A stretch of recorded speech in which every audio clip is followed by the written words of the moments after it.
Bonjour à tous, donc aujourd'hui c'est Mardi Gras. Donc je vais vous présenter une recette traditionnelle, donc des beignets du Mardi Gras. Mais comme nous faisons un petit peu avec Michael attention à ce que nous mangeons depuis quelques temps, donc nous avons souhaité vous présenter une recette sans gras.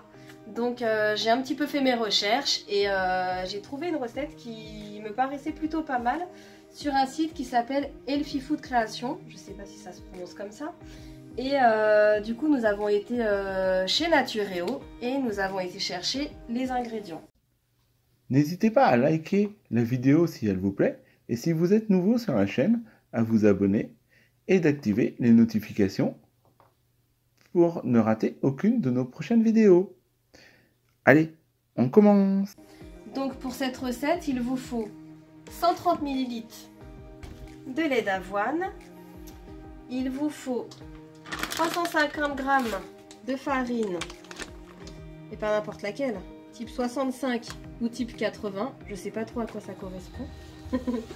Je ferai les recherches et je vous expliquerai plus tard. 25 g d'huile de coco ou d'huile de noix. Il vous faut 20 g de crème de soja, 16 g de levure fraîche boulangère, 50 g de sirop d'agave, un œuf, une pincée de sel et vous pouvez mettre un petit peu pour saupoudrer sur vos beignets du sucre glace ou de la noix de coco râpée. Donc voilà, nous allons passer à la recette. Donc je verse 130 ml de lait d'avoine ou d'un autre lait végétal.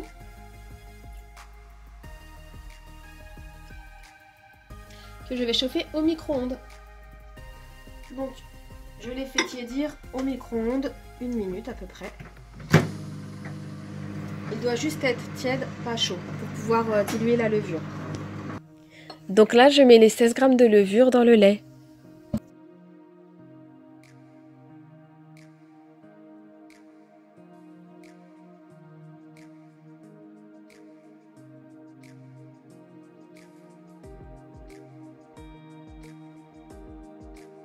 Une pincée de sel,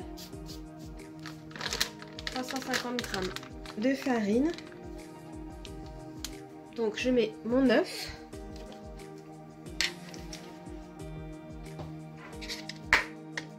mes 50 g de sirop d'agave, mes 20 g de crème de soja, ou vous pouvez mettre de la compote aussi, à la place de la crème de soja, et de la compote sans sucre ajouté. L'huile de coco ou l'huile de noisette. Et moi j'ai choisi de mettre de l'huile de coco. Donc, une fois que nous avons tout ça, vous mélangez avec une grosse cuillère et y ajoutez le lait avec la levure.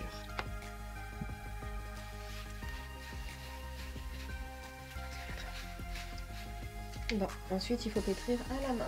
Donc vous pouvez également utiliser un robot pâtissier à vitesse 1 pour pétrir la pâte. Donc au bout de 5 minutes, vous avez une pâte de cette consistance là. Donc j'ai formé une boule avec la pâte. Et là, en fait, il faut la laisser reposer pendant 1 heure à l'abri de l'air et de la chaleur. On va passer à la suite, mais avant, je vous avais dit que je vous expliquerai à quoi correspondait la farine de type 65 parce que moi-même je ne savais pas trop à quoi ça correspondait. Donc pendant que la pâte reposait, j'ai fait mes petites recherches et donc déjà sachez qu'il y a plusieurs types de farine. Donc il y a les farines avec gluten, donc farine de blé, d'épeautre, de seigle, et vous avez également des farines sans gluten. Donc je vous mets ici une petite photo qui vous montre cela. Et ensuite, parmi les farines donc avec gluten, donc parmi les farines de blé, il y a les farines T, donc comme celle-ci. Donc il y en a 6 types, donc T, 45, 55, 65, 80, 110 et 150. Donc le T correspond au mot type et le chiffre correspond au degré de raffinage de la farine. Donc plus le chiffre est élevé, moins la farine est raffinée et donc plus elle est complète et plus elle est riche en nutriments. Donc la 65 se situe au milieu, donc elle est pas trop mal assimilée par l'organisme et c'est bien pour votre santé. Et elle est aussi également facile à travailler puisque c'est la farine la plus utilisée pour faire tout ce qui est viennoiserie. Voilà, plus le chiffre est élevé aussi, moins la farine va être facile à travailler. Et pareil, je vous mets ici un tableau qui explique quel type de farine utiliser selon le type de viennoiserie que vous allez cuisiner. Voilà, donc on va passer à la suite de la recette. Donc pour la suite de la recette, vous farinez votre plan de travail et vous étalez la pâte. Voilà. Oui, quand c'est fait, vous tracez.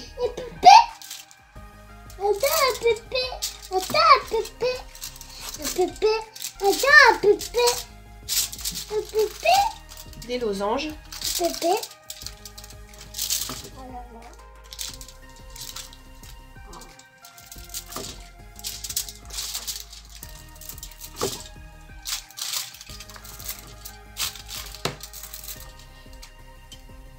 Fais une entaille au milieu.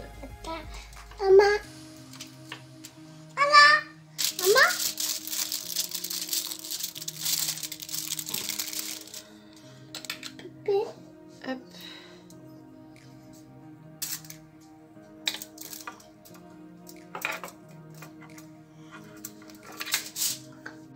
Donc ça donne ça. Donc j'ai étalé ma pâte, j'ai découpé les formes et j'ai fait les begnes tant bien que mal parce que c'est la première fois que j'en fais, donc j'ai essayé de respecter au maximum la forme. Et je les laisse reposer pendant 1 heure et après j'appliquerai du lait avec un pinceau dessus pour les faire dorer. Donc là je vais préchauffer le four à 180 degrés.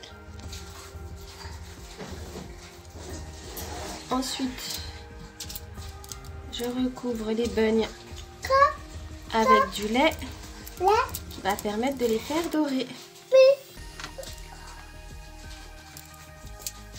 Pendant que le four est en train de préchauffer. Donc le four a préchauffé.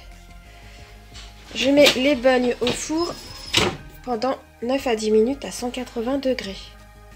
Donc la première partie de la cuisson est finie. Je vais les sortir. On va mettre la deuxième fournée et après on fera cuire ça à la poêle avec de l'huile de coco.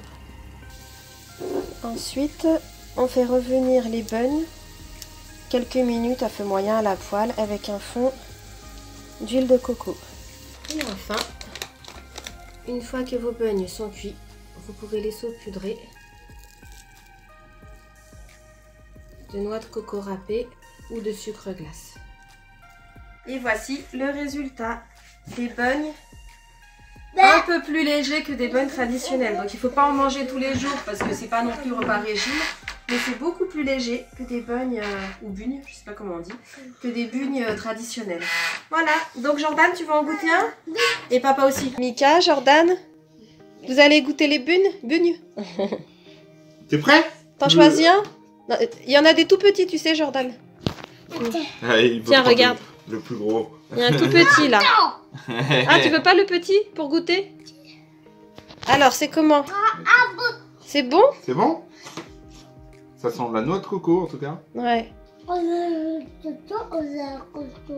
Alors? C'est bon.